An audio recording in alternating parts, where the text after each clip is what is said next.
Testing 1, 2, 3, 4.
Okay. Welcome to the September 3rd City Council meeting for the City of Paso Robles. At this time, our Mayor Hammond is on Zoom, and he'll be participating in the meeting from another location. I will be running the meeting tonight, so we'll go from there. And at this time, I'd like to ask Mr. Baus to lead us in the Pledge of Allegiance. Please rise. Face the colors. Ready, begin. I pledge allegiance to the flag of the United States of America and to the republic for which it stands, one nation, under God, indivisible, with liberty and justice for all. Please stay standing. Thank you. Awesome.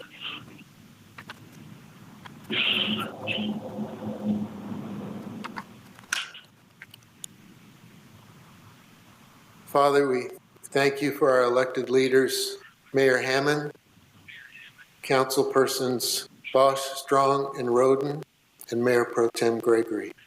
Fill them, Lord, with the spirit of wisdom and revelation and the knowledge of Christ for every decision before them tonight. And Lord, bless and be with our police and emergency services personnel who bravely serve and protect us all.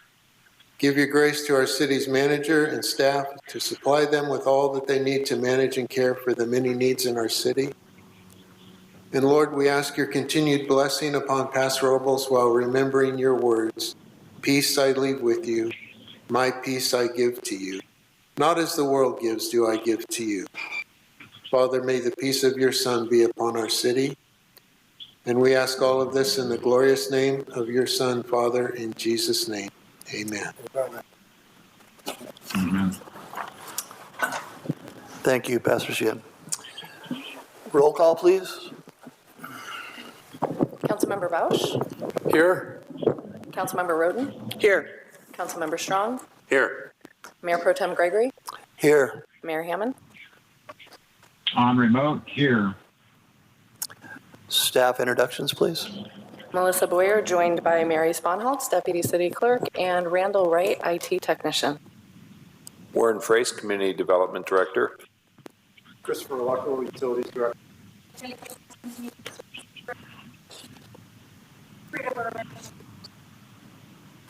Wayne Brown, Maintenance Services.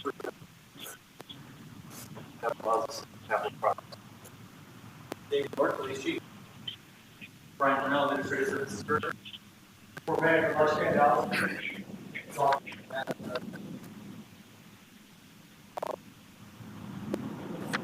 Chris Hewitt, Assistant City Manager. Elizabeth Hull, City Attorney. Okay. Now we'll have our first presentation tonight by Mark Scandalis, the airport manager, on an update from the airport. Good evening, Mr. Mayor, online members of the council. Mark Scandalis, airport manager. I've been giving periodic updates on the FBO process. This is going to be the last one before we bring the contract to the city council at the September 17th meeting. So I do expect to have two staff reports at that council meeting. One will be for the subleases, Joe's, Mercier, SOAR Paso, and the other will be for the fixed-based operator contract with Lloyd's Aviation. I want to commend both Lloyd's and ACI Jet for working together to make sure this is a smooth transition and working with the city to make sure it's all cohesive, and when the change up happens, it's seamless for the airport. And finally, I'd like to remind the public we are recruiting for 2 airport commissioners right now. It's a 3-year term, and the deadline closes on September 30th. Go to prcity.com and apply. Thanks. Any questions? Mark, I have a question real quick. So the airport commissioners, do they have to live in the city, or can they live in the zip code? Or There is a mixture. I'd have to read the bylaws again, but there's a mixture. It can be in and out, and there has to be a certain number that are inside the city. Okay, thank you. Any questions of Mark? Go ahead, Chris. You got everybody else good? Yeah. Okay. That was quick. So now we come to general public comments, and just to refresh everybody's memory on that, please keep your comments to 3 minutes. And welcome, Mr. Rivera. Michael Rivera, P.O. Box 3134, as usual, tight quarters, but Linda and I are making it work. I'm going to read a statement here, and I want to make it clear that I reached out to Sharon Roden before I did this. She never returned my call, so I wrote this. I am deeply saddened to report an act perpetrated by a sitting member of the City Council. Yesterday, after my wife and I attended a luncheon meeting downtown, we witnessed Council member Sharon Roden removing my sign in front of a business on 13th Street that I had permission to have there by the business owner. Her name is Maureen, sorry. The act is reprehensible, but more disturbing is that after removing my sign, she placed her campaign sign where mine had been and zip-tied it to the public fencing. When placing my sign, I purposely used T-posts to avoid using the city fencing. Those are the rules. When placing my sign, I purposely used T-posts to avoid using the city fencing. In addition, an additional sign was put up right next to Ms. Roden's sign, Council Member Steve Gregory's. Mr. Gregory should know better. But to his credit, his sign was removed pretty quickly. My question is, who put it up? This act is a direct challenge to our election laws and a complete disrespect for a candidate. I interpret this as a serious case of election interference by someone who should know better. Councilmember Roden, the Code of Civility that we all signed when we began our run for office clearly outlines how we should conduct ourselves. And this act by Ms. Roden is a clear disregard for civility. It reveals a character flaw that the community should be aware of. This incident also demonstrates a complete disrespect for election law itself. We all recently witnessed another act of vandalism on another candidate's sign, Lauren McCoy, a school board candidate. And I also spoke out about this very loudly, very strongly. However, this city council remains silent. You must address this issue. Thank you. Once again, I am deeply disappointed that this election unfolds. I hope we can all rise above petty and juvenile acts and focus on the issues that matter to our community. Thank you. Sir. With respect. I'd like to respond to that, please. Okay. Go ahead. Yesterday, a friend and I went over to a friend's place of business who had promised me that site. And so I asked that person if I could still have it. And they said, yes, go ahead and remove the sign. I said, I can't touch their sign. And I did not. That was not a correct statement. I never touched your sign. Mr. Rivera came around the corner about the time that the gentleman was walking back with his sign. And he asked him, why did you remove my sign? And he said, because I promised my friend that spot. And he said, well, can I? Sorry. When he said, this is what my friend's telling me, is that he said that, is there anybody, he asked him who had told him, he says, the front office. And he said, is there anybody else I can talk to? And the gentleman replied, yes. And he said, well, I'll come back.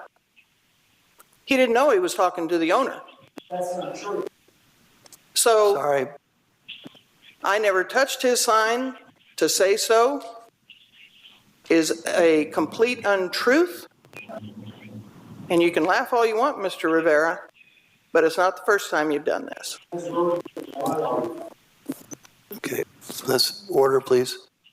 I'm going to make a comment also since I'm named in this letter. So I went down there with the understanding that Sharon was going to have a sign there. I didn't know if Mr. Rivera had a sign there or not. But before I did anything, I went in and I talked to Garrett, who's the owner of the business, and I asked him if I could please put the sign up. I did make a mistake, assuming that the fence was his and not the city's, and I removed it within 10 minutes of the phone call, so I apologize for that. But I just want everybody to know I'm very fair on my signs. I completely have full etiquette and responsibility and respect for everybody running for office. So I just want to make that clear. Thank you. Okay, next speaker. Hi, my name is Kitty Hoffman. I would also like to comment in response to Mr. Rivera's statement. I was with Ms. Roden when the sign was removed and the zip ties were taken off the fence. She did not remove it, nor did I. And I just wanted to make that clarification for the record. Thank you. My name is Gary Lehrer, 1472 Whippoorwill Lane, Templeton. This is a tough message to deliver, but I've seen the use of apologies used as a political weapon and for virtue signaling with this council. These are painful to sit through. They're being used to marginalize a certain member of the council. It doesn't matter who he is. It's a political weapon now. It's meaningless. It's been abused. It doesn't matter anymore. I don't even want the apology I asked for being proven right about the parking program. It doesn't matter. That's over. We've moved on. But the matter of the fact is, you got a council member here and you're marginalizing him and you're punishing him for doing his job. He was spot on when he was talking about the dogs in the park. I've seen a dog actually jump out of its owner's arms and lay on Frank Trigg's newly repaired hip. Now, Frank's pretty tough, and he just shook it off, but I would have been livid, and I would have called an ambulance just to make sure there was no damage.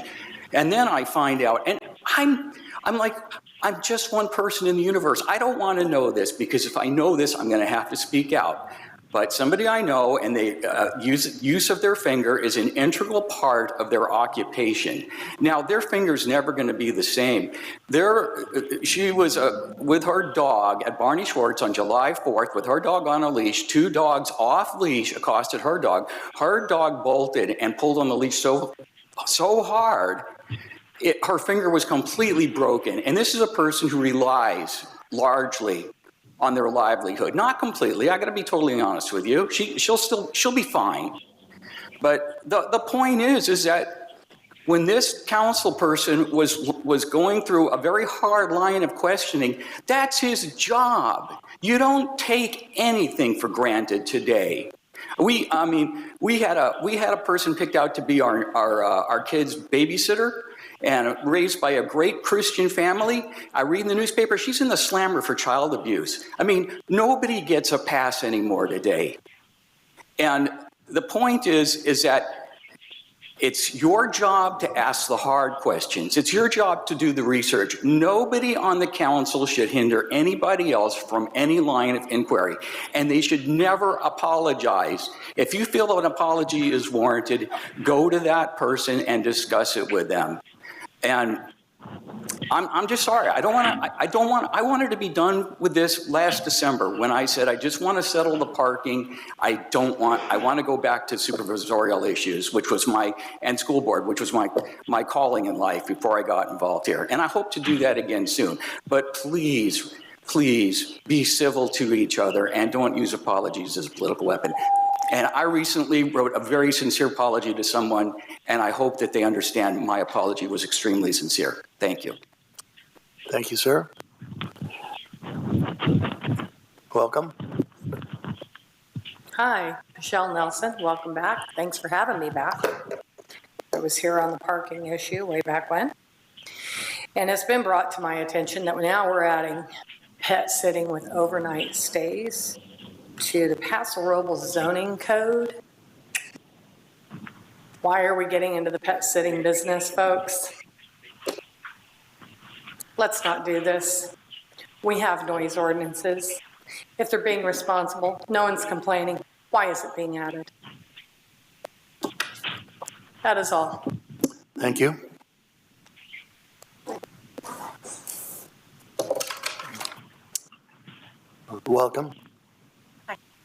Hi, Hi, my name is Janice Awalt, a resident of Paso Robles.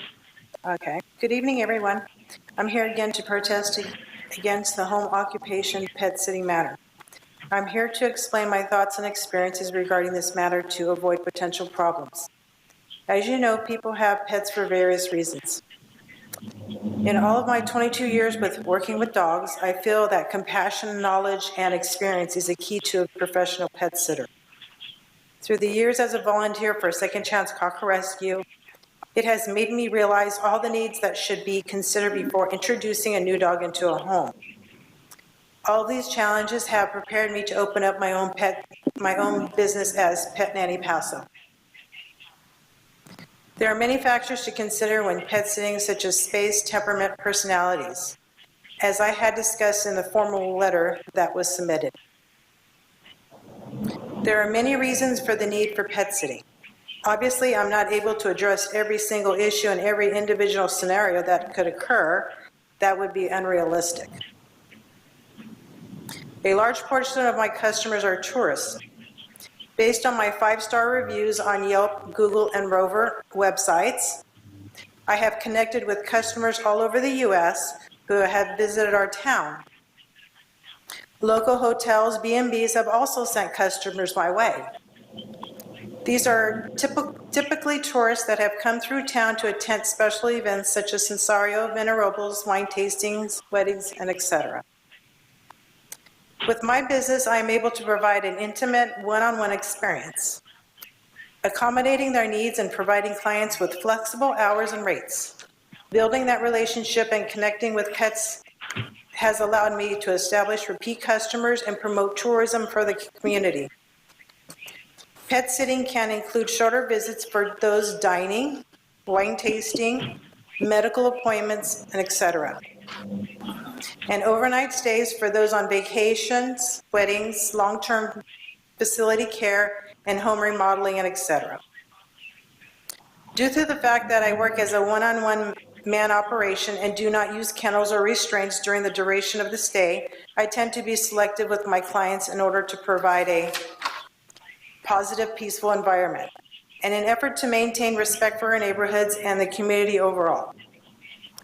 We all have our opinions we all have opinions on the expected level of services from our pet sitters. But let me reiterate, our community and our tourism need options. All of us can benefit as a community. I'm asking you, please do not prohibit pet sitting. Thank you. Thank you. Good evening, Dale Augustin, 630 13th Street. You have my name and address on file. I wasn't going to speak, but then I remembered Gary Lear came and did a cease and desist, and you found that all the fines collected after that illegal resolution were illegal. My question is, and I applied, and it was turned down because it was beyond the 1 year. How many fines have been refunded?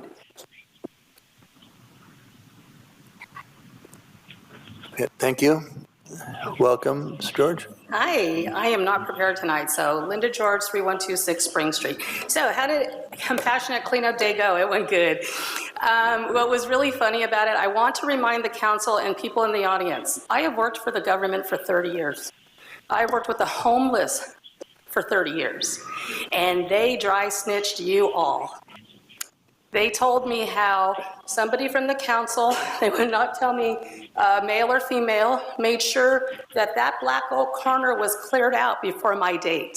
So you know, Ken Houston is running for District 7 City Council, and he's the front runner. And I think that's awesome. So he wasn't able to come that day. What I was disappointed in is the ECHO staff was extremely hostile. Okay? What I was also disappointed in, and I never say this, not warning Chief Nord, I am very disgusted that we have victims of violent crimes and they are not referred to the State Victims Compensation Unit, because the man who was senselessly beat I referred him, and he was grateful. They will take him off the street. They will give him health insurance. And the sad part about it, that entire day, it was not sabotage. They had such a good time with me, and I got to know so many people, and I am so excited to start helping that corner. They told me everything they hate about ECHO, the things that they hate about the council. And, you know, it's been a long time I've been sitting around like that. That's that one subject. So, you know, now I'm going to have to kind of trend my campaign a little differently and not tell people what I'm going to do. And I think that's a sad state of affairs, because I have utter respect for your campaign, Ms. Roden. I told you from the get-go, you will not catch me trashing anything but your voting record, because it stands on its own. You were willing to make this city pay for parking minute one. And my question was, how are people gonna know minute one? So I'm sorry I was out canvassing today. And I just want to let you guys know, I have seen every trick in the book. I have represented people. I have saved multiple jobs as a union representative. Skelly hearings. I am this staff in this room. Okay? So I get emails, warnings, oh, they moved this person. But what upset me is, I think her name is Ruby, the lady that was spread out on the corner. I was going to apply for Social Security for her. I can't find her now. So whoever on the council had the bright idea to go sabotage Linda's event, deprived a woman of being on SSI. So I hope you guys think wiser in the future. Thank you. Thank you. Welcome. Thank you.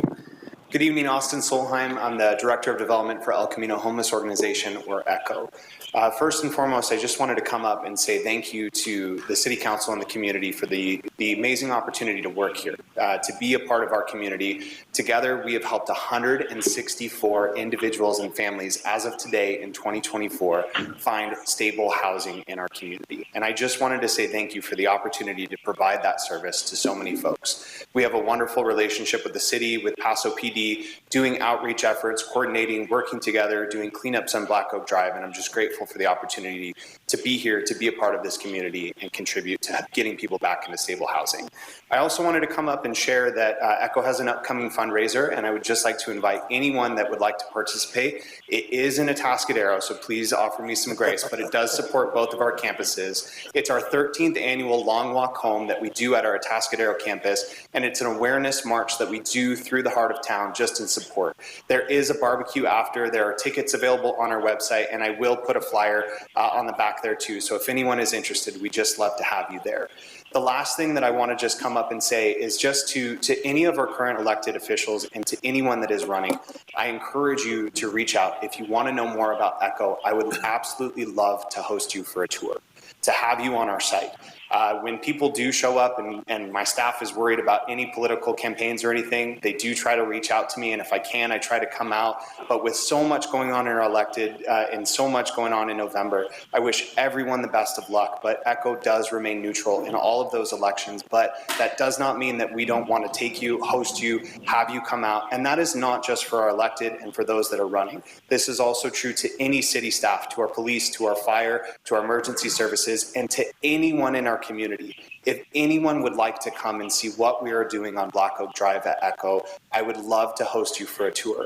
My name is Austin Solheim. My email is on our website. My phone number is on our website. You can reach out to our main line directly, and I promise you I will give you a call back, set up a time to have you come on site and see what we are doing and how we have got 164 individuals and families back into stable housing. Question for you, Austin. Go ahead, Chris. Also, what's the date? Yes. September 21st. Thank you. I probably forgot to say that. So Saturday, September 21st at 10 a.m. Thank you. Any other questions for Austin? Thank you, sir. Thank you for all your service.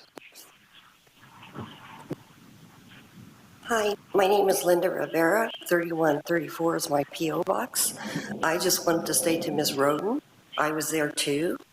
And in my opinion, I don't believe that spot was just for you.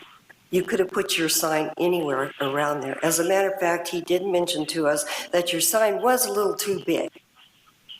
So I was there too, and what you said was not true. Okay? Thank you. Would anybody else like to make a comment? Seeing none, we'll come back to the council, and I don't know if we can answer any of those questions we just had, but I think, is there anything that, Chris, I don't think there's, what was? Well, I think Dale's question can be answered by our police department. I think that's who we have to talk to, because they're the ones who return the money. They're the ones who have the records. So, Deputy Mayor Pro Tem, Frank Cornell, Administrative Services Director. Sure. So this number is a little bit dated, but we recently did get a refund from Best Best and Krieger in the amount of $35,821 just this last week. And so that it represents the amount of refunds we have issued to date. We do still have some cleanup items to look at. Employee parking is one of them. And so we do expect another reimbursement at a future date.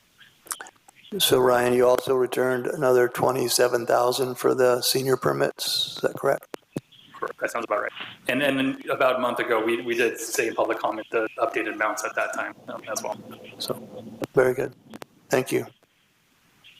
Okay, thank you. Thank you for that. All right.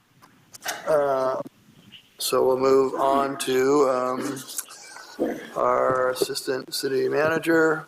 Are there any agenda items to be deferred, sir? No, sir, there are not. Okay. So at this time, we'll take a look at the consent agenda. And do you want to go ahead and read us the agenda? Okay. Sure, I'd be happy to, Mayor Pro Tem. We'll go right down the list here. So we have 8 items on the consent calendar this evening. The first item is the approval of the City Council meeting minutes from your last meeting, which was August 20th. The next item, item number 2, is the receipt of advisory body minutes. There are several meeting minutes from your Planning Commission dating back to January of this year. There's also one advisory body meeting minutes from your Supplemental Sales Tax Committee from the May meeting. Item 3 is a regular update and proposed amendment to the Conflict of Interest Code, and this is pursuant to State Political Reform Act of 1974. There are minor changes that are being proposed to remain consistent with the Act. Item number 4 is the warrant register for the last 2 check runs. The last 2 check runs total about $6.62 million. There were several items on the check runs that exceeded $100,000. So if you bear with me, I'll walk through those right now. The first was a payment to Leo Tidwell Excavating Corporation in the amount of $148,773 and change for our EDA grant fiber network installation project. The next item was a payment to Best Best and Krieger in the amount of $105,000, $647.17, and this was for May 2024 attorney's fees. The next item was paid to Sencal Construction in the amount of $254,000.39. This was related to street repairs at Palm and Elm Court. The next item is related to our automatic metering installation project, and this was a payment to Badger Meter Inc. in the amount of $128,412. The next item was a payment to Pacific Gas and Electric for the city's July 2024, utility payment in the amount of $108,759 and change. The next item is to Sencal Construction, for more road work. This was for 17th Street from Chestnut to Spring, and that amount was $738,664 and change. The next item was to payment to USA Bank North America in the amount of $333,791.08. That was debt service related to water revenue bonds from 2019. Next item, Granite Construction Company, and this was a payment in the amount of $414,708.75. This is related to the road work that is going on Creston Road, part of phase 1 of a 2-phase project to rehabilitate and improve that roadway segment. The next item is to Hawker Equipment Company, and this is for a new sewer camera van in the amount of $271,646.20. Just a little bit more about this item. This is a replacement vehicle for a piece of fleet equipment that the city has had in its possession since 2014, replacing a vehicle that is coming into needing some costly repairs. The sewer camera van is utilized pretty much daily, and it allows staff to get out and do both preventative and ongoing maintenance related to the city's sewer system and all the pipes, allows for safe and complete access to that system. So it's a very important piece of equipment, and it is also a very specialized piece of equipment, hence the cost there. But that was part of our regular replacement program with the budget, so those funds were predominantly there to replace that vehicle. The next two items are pass-through items where the city collects funds and then on behalf of these parties and then remits directly to them. The first is to visit SlowCal for the June 2024 Tourism Assessment District in the amount of $133,385.22. The next item again is a pass-through item to Paso Robles destination, Travel Paso, in the amount of $176,984.14. Again, this is for their tourism assessment district. And finally, the last item, and the last notable item, is payment to the State Water Resources Control Board. This is in the amount of $2.7 million, and this is part of the financing agreement, I believe, for the recycled water project. And with that, I'd be happy to answer any questions on that one, if you have any. Otherwise, let me move on real quick, and then we'll come back to that one. I have a couple of questions on 5 and 7. Okay, let me get through the rest, and then we'll come back. Item number 5 is the approval of a resolution authorizing the purchase of 3 new fire vehicles. Item number 6 is an approval of a resolution awarding a construction contract to Professional Meters, Inc. for the automatic metering infrastructure, or AMI, water meter retrofit project. Item number 7 is approval of a resolution making findings pursuant to Government Code 51292 for the placement of public improvements in an agriculture preserve. This is in relationship to the recycled water project and pursuit of property for that project. And then item number 8, the last item on the consent calendar this evening, is the approval of a construction contract to Keys and Son Construction for the Veterans Senior Center patio shade structure, a project that's been in the works for a little bit. It is budgeted, and this item is that item to get that work underway. So with that, I will pause now and come back for any further questions. All right, Sharon, go ahead. A little quick on the draw here. Yeah, I just have a couple of questions on 5 and 7 for anybody who wants to. Sure, be happy to answer that. I know Dwayne Brown is here on number 5. I don't know if there's anybody here, but on the. Hi there. Dwayne Brown, Maintenance Services Superintendent. Thank you, Dwayne. I was looking at the Motorola solutions through here, and I just had a couple of questions. The first item is, it says an all-band MP mobile. On the second page, it says enhanced VHF. What is the difference between those two? Sorry, can you repeat that question? The first item on the Motorola, attachment 6, it says at the top, APX 8500 all-band MP mobile, 5,893.68. And then if you turn the page, 1, 2, 3, 4, 5, 6, 7 items down, it has APX 6500 enhanced VHF mobile. I just wonder. I figured if he was going to answer that, I'd be very impressed. So we are required to carry 2 different radios. One is VHF and UHF, so very high frequencies is all your fire agencies, UHF, ultra high, all your police agencies. So that's one radio. And then the second radio is just very high, which is just fire, because when we're on a fire, we get a minimum of 4 channels. So usually we carry 2 handhelds and 2 what we call mobile radios, and those are the ones in the pickups. So we're monitoring between 4 and 5 channels at a time. Okay. So they're 2 different So it's radios. not duplicative. Well, in a way, it's 2 VHF channels because we need to monitor a command net, a TAC net, air to ground. So there's 3 right off the bat that we have to monitor. Skipping down on the first page again, it says add Wi-Fi capability, and on the next page, it's a quantity of 3 both places. Add Wi-Fi capability. Why are there 2 Wi-Fi? I know this seems petty, but there are 2 Wi-Fi capability for each vehicle. Is that correct? I would assume the Wi-Fi is for the MDC. So we have the mobile data computers, and that's what I'm assuming the Wi-Fi is. So you have 2 per unit?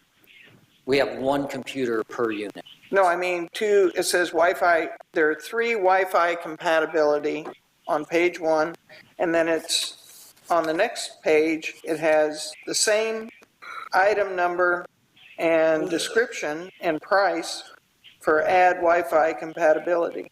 Okay, so and there's that's 3 of those. Yeah, so there should be a total of 6. Since there's 2 radios in each rig, it updates through the Wi-Fi of the fire station. That's all it is compatibility. It's not an extra module or anything like that. It's just so we can update the channels from one central point instead of going to each vehicle throughout the whole city. Okay. Yeah, so it's not like we're getting a subscription or anything. Just capable. All right. Good Thank job, you. Dwayne. Pro Tem Gregory? Yes, go ahead, John. Yeah, I'd like to ask, since either Dwayne or Jonathan's up there, I do have some questions. And in particular, I'd like to have them explain what ghost vehicles are and really how we get extra life out of our equipment. It's mentioned in the agenda item. And so can they explain a little bit about how we typically... I think we'll give you the Starnetta version here. Okay, thanks. We're getting a combo. I'm going to try to explain this as best as possible. Good evening, Mr. Mayor. This is Ryan Cornell, Admin Services Director. So we utilize ghost vehicles when when a vehicle gets replaced, and so we have a new vehicle. Over the life of this vehicle, we set dollars aside to eventually replace it. When we have enough dollars set aside, we will eventually replace it. Every now and again, if there's another department that's like, hey, I need a car and I need a vehicle. I don't care what, I don't care, but we'll take an already replaced vehicle. And so when that happens, it becomes a ghost vehicle. There's no replacement dollars associated with it. It technically should only be used temporarily while we get to the next budget cycle until then we could ask for a new one. Every seldomly, like this in this case for the fire engines, they've actually been a ghost vehicle for a number of years.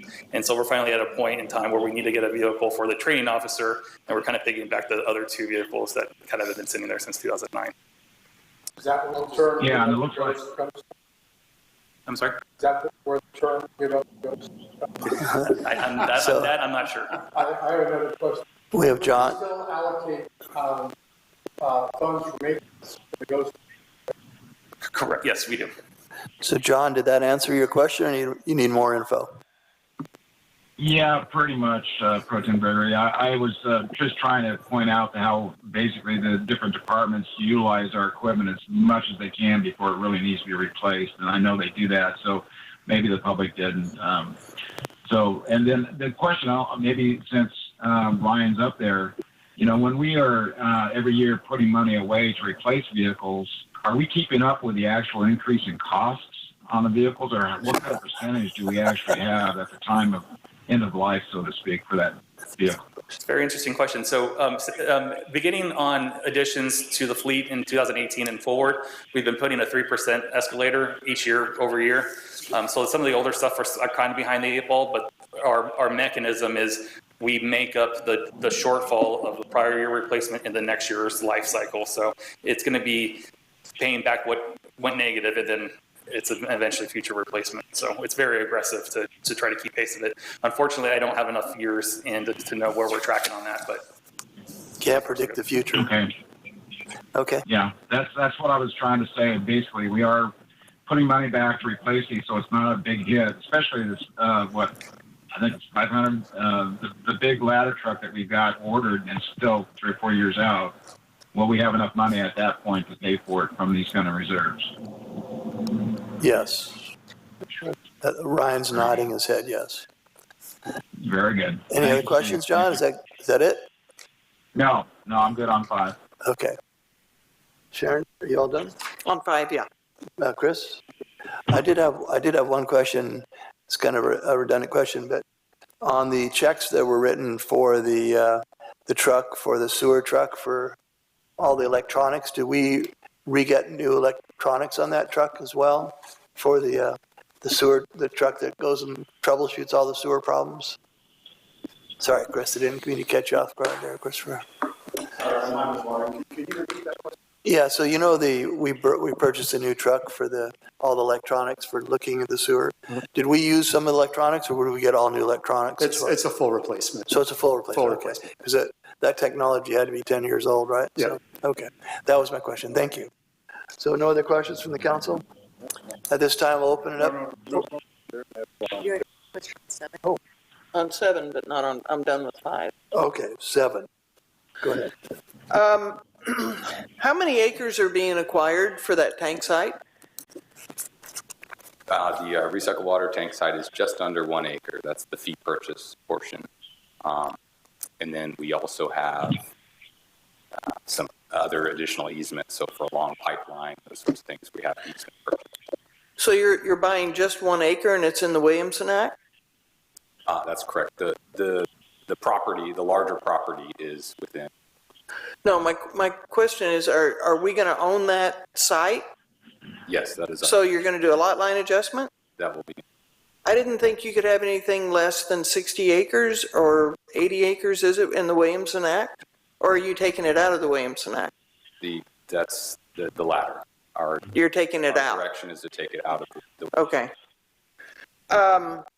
Who is going to benefit from that site? What acreage is primarily going to benefit from there? Well, the project itself, the larger project, is going to serve not only agriculture, so agriculture in the region that can use recycled water would benefit. The property adjacent, if they choose to use recycled water to offset their own groundwater pumping, they would be in a position to benefit. And also, in-city recycled water users, when they develop, could also benefit as they receive recycled water. I guess my question is, what acreage or how many acres in that area will benefit and who would benefit? Is there a sign up for people utilizing the water? Yeah, there's certainly ways that folks could express interest in using recycled water. They could sign up, they could give us letters of intention. But have they yet? We have had a number, I think maybe 15 letters from major ag users that were interested in the recycled water project, including the one that owns the property that this small property is going to be cut out. Are these agreements in effect, or are these just, if you put it there, I may use it? The latter. It's more of a interest subject to cost, quality, those sorts of things. It's not a formal agreement. It's expressing interest in the use of recycled water. I want to just make sure that we're clear on whether it's the necessity of this. If people have truly signed up to utilize this water, that would be true. If we as a city are going out and purchasing property and putting an installation in without those people actually being committed, I worry about that. That's very reasonable. We have similar concerns. We want to make sure that we pace this project and deliver this project at the appropriate time. And that means having customers that are not just interested, as they've expressed in their letters so far, but also formally in agreement to use the water subject to pricing.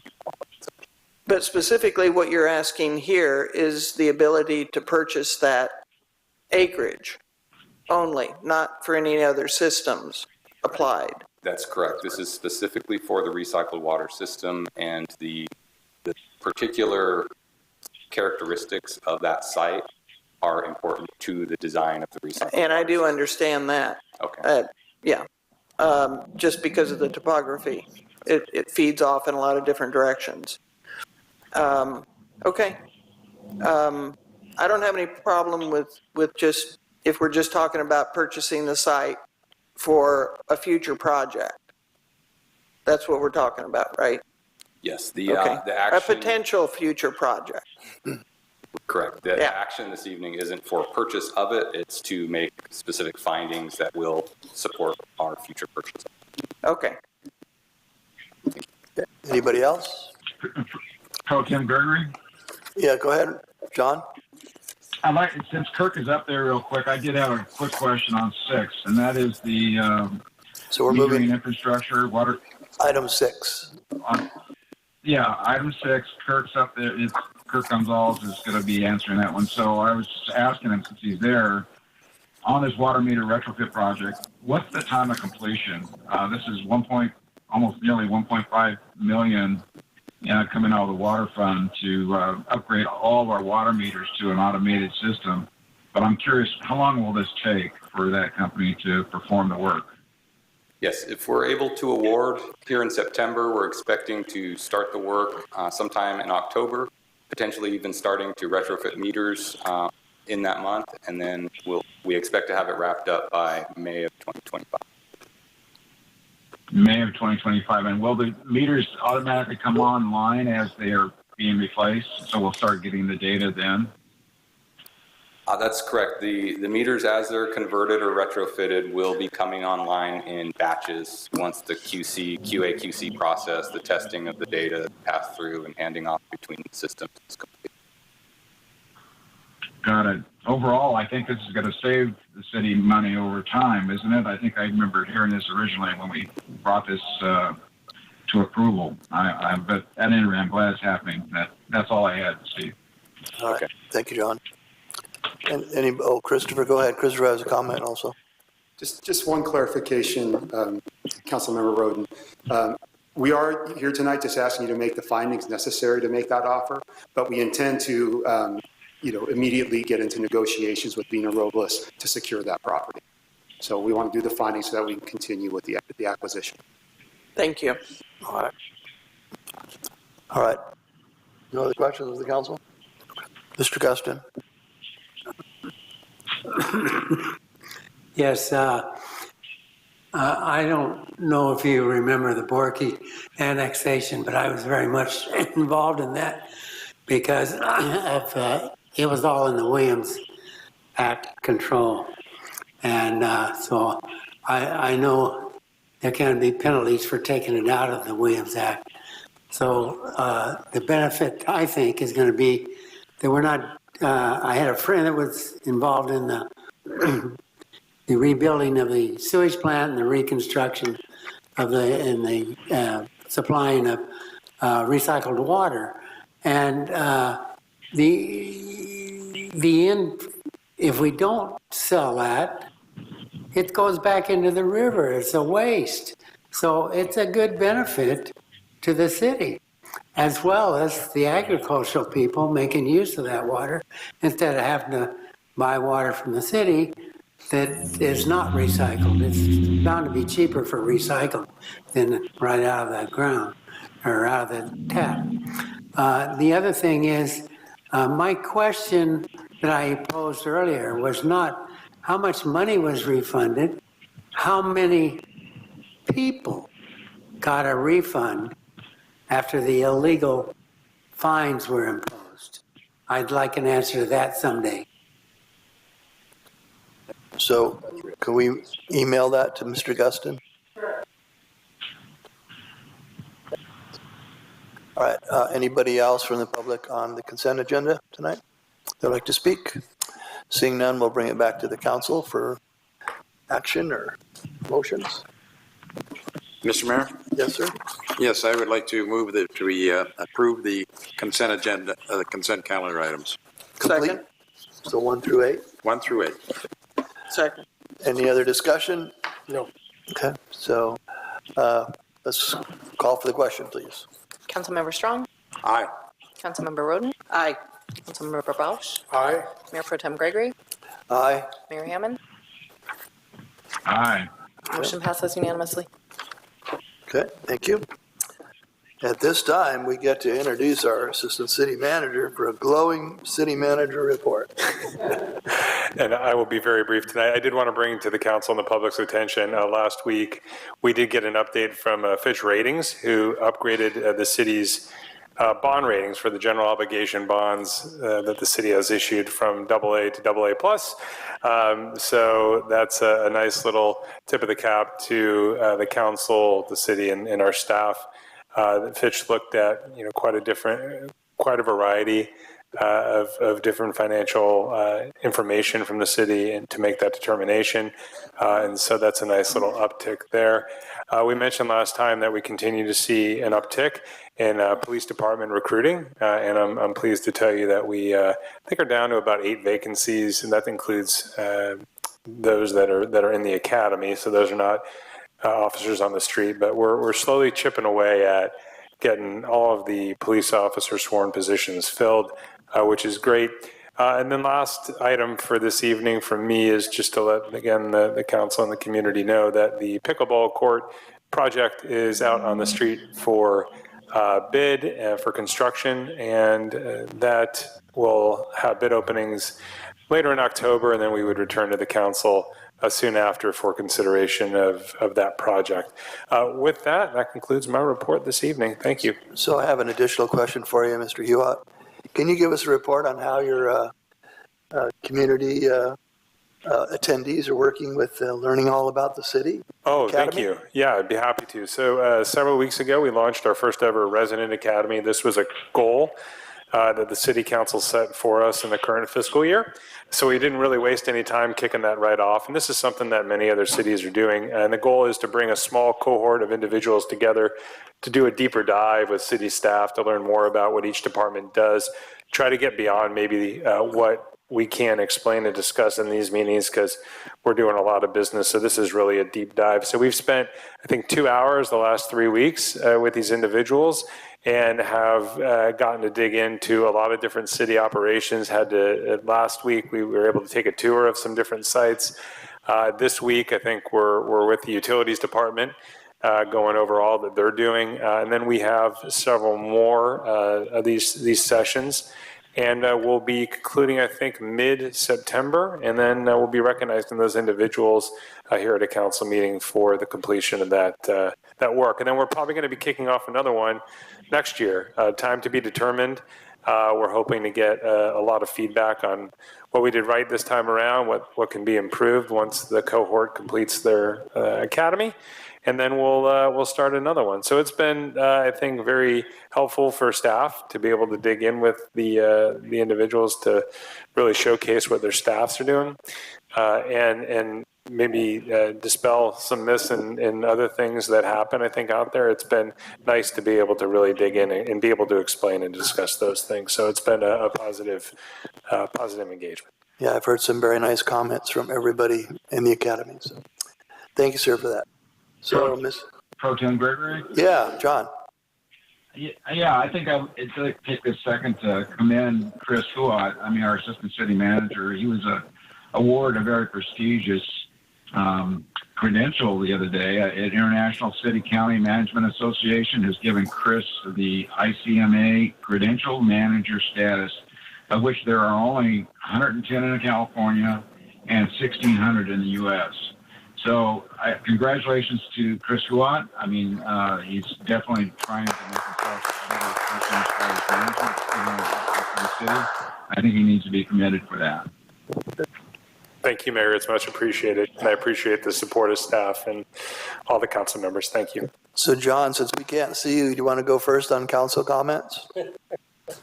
Yeah, I can do that real quick. There's really one thing to report that I went to the Central Coast Community Energy meeting. It was a special meeting where we were talking about some things that will be coming up with regard to the status of our position, our board seat.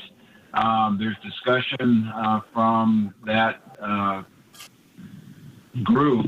Basically, there's a management group that is recommending that we reduce the number of board members on our 3CE board, of which right now there are 19, representing 36 cities. and they want to reduce that down. And I'm certainly not for it. Neither is Tascadero, Morro Bay, or San Luis. So we'll see what that's going to happen. But basically, that was a big topic on discussion. It took about a 3-hour meeting to get through that. But I'll report further as it proceeds. But other than that, that's the only other meeting I had since our last city council. Thank you, John. Okay, so Ms. Roden, would you like to start? You good? Fred? Thank you. Actually, nothing to report on the past, but tomorrow we have a meeting of the Regional Transit Authority, and it's about as routine as this one has been, except that the report on actual productivity is excellent, and that shows that this year we are having the highest number of people using the fixed routes and the runabouts than we ever have had since we were founded. So that's an outstanding comment on how people are starting to use the public transit. And on our specific Route 9, which is the one serving Paso Robles, by month, in the last month, we had almost 15,000 people riding the bus from San Luis Obispo to Paso Robles back. Very good. Thank you, sir. How about you, Chris? Thank you. Just a couple things. I had a 2-2-1 with Christopher Alacal and Kirk Gonzalez. Thank you very much. You got a lot of questions answered. Felt very prepared for tonight's meeting. So thanks, gentlemen.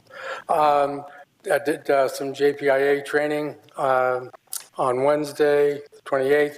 On the 29th, attended with a couple of council members the Olive Street rezoning. Thanks, Warren and staff. That was a great meeting.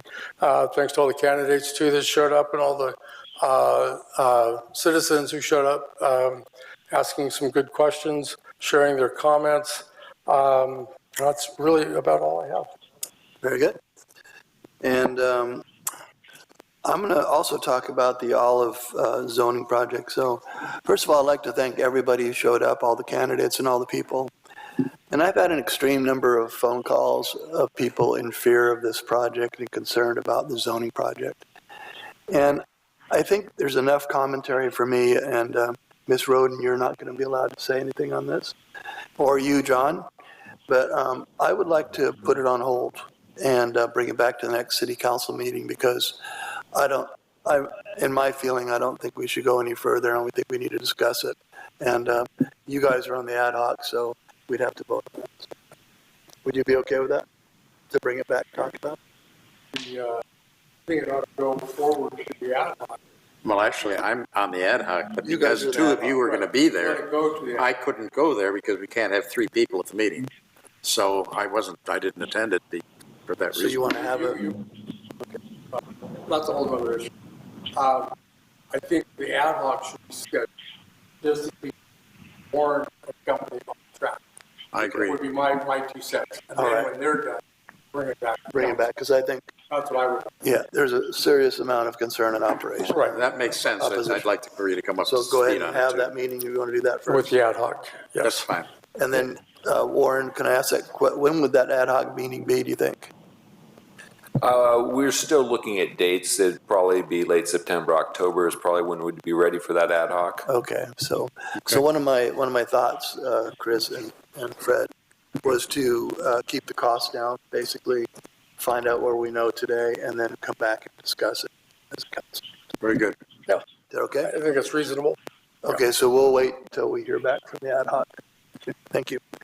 On another note, I think there wasn't a lot going on besides that meeting and the 221s. Before I adjourn the meeting, though, I will say a little bit about Barbara Partridge, but first let me talk about the meetings we have to attend first. We have the Paso Robles Youth Commission Advisory Committee, September the 4th at 5 o'clock. We have the Paso Robles Senior Citizen Advisory Committee, September 9th at 1:30. The Paso Robles Parks and Rec Advisory Committee, regular meeting, September 9th on 4 o'clock. Paso Robles Planning Commission meeting on September 10th at 6:30. Library Board of Trustees on the 12th at 9 a.m. And the next City Council meeting will be on September 17th. And I will make the motion to adjourn, but first I want to say something about Barbara Partridge. I was fortunate enough to attend her celebration of life, And she is a true icon and just a wonderful, wonderful person. She never stopped producing. She was always working, library, Parks and Rec, Paso Youth Arts Foundation, so many different things she did in her life. And she's just a real benefit to our community. So I would just like to honor her tonight and make a motion that we adjourn in her honor. Second. Okay. All those say aye? Aye. Aye. Okay. So adjourned. Thank you. Nicely done.